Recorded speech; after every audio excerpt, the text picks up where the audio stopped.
Saint মার্টিনে এই যে শীতকালটাই ওরা অ্যালাউ করে যেতে। আসেন আপনাকে নিয়ে যাই সেন্ট মার্টিনে, যে আমরা কি পমফ্রেট খাবো। পমফ্রেট মাছ খেতে, ইলিশ মাছ খেতে কোনো আপত্তি নেই শফিকুল ভাই।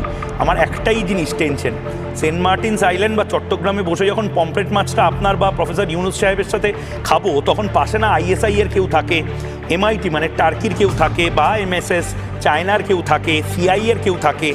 আমরা চাই তো সবার সাথে বন্ধুত্ব করতে, আপনার সাথে আসেন আপনি। না, আমার সাথে তো বন্ধুত্ব আছেই, কিন্তু প্রবলেম হচ্ছে আপনারা একটু বেশি আই লাভ ইউ পাকিস্তান বলছেন, এটাই প্রবলেম।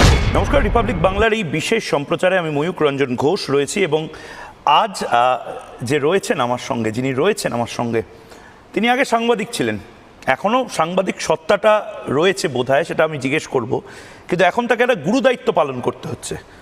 এখন তিনি মোহাম্মদ ইউনুস প্রফেসর। সেন্ট মার্টিনে